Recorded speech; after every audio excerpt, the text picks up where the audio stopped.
Brighton has always been a shopping paradise that includes both small retailers and big chains, but for how much longer? High street shops that sell a product are now being replaced with outlets that sell services, such as barbershops and nail salons. According to recent figures, more than 2,600 shops closed on our high street in 2016 in the UK, a rate of 15 stores a day. Okay, I'm Professor Andrew Newell of University of Sussex. I do work on historical living standards and changes to people's lives over the last 150 years.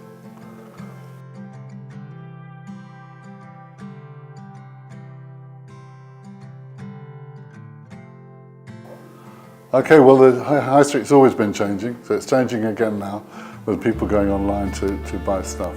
It probably affects the big malls more than it does the small shopping streets. The small shopping streets have adapted many times over. 100 years ago, a street would have a butcher, a baker, a greengrocer and so on them because people will buy food fresh every day.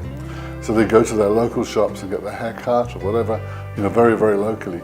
Then as times change, the car arrives, the refrigerator arrives and people start moving further afield and going to the shops fewer times and ending up going to out-of-town malls, because they can. But those places, the malls, are purpose-built for retail. It's harder for them to adapt back. The old streets of the city centres, that are over 100 years old, they've adapted before and they can adapt again if people want to. You could change those shops back into living accommodation. That's exactly what's happening. But also changing them back into offices. So you're right. There's what people do in the town centres changes, evolves over time. But the kind of business that people want to visit in the town centre also changes. So now Brighton's just as busy as it ever was on a Saturday or Sunday, but people are doing different things. They're not carrying big bags of shopping around to the bus and going home on it like they were doing when I was a student. But now they tend to be wandering around having umpteen cups of cappuccino, or whatever, and buying a few items for fun, basically. 1 in 9 high street shops now stand empty as competition from online retailers remain fierce. Consumer spending also continues to be hindered by the poor economic climate. Around £1 in every 4 pounds of non-food retail spending is now done through the internet.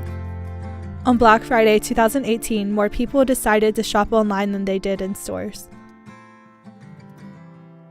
There are commercials circulating from major companies, such as American Express, encouraging people to get back out and shop locally.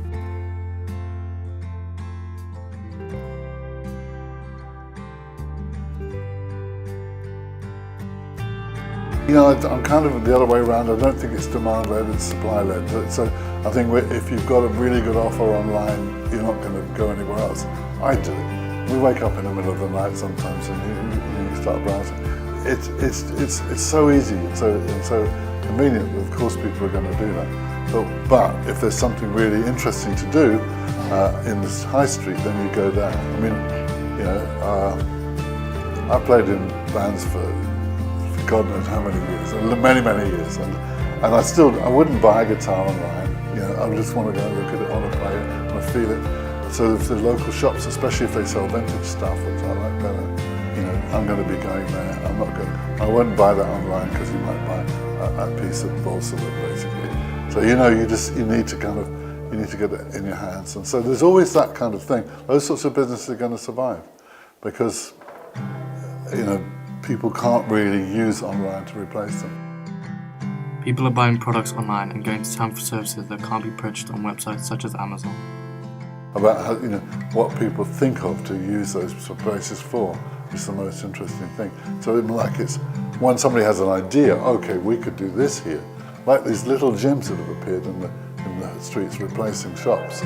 That's the kind of stuff that's happening all the time. There's a rebirth going on all the time.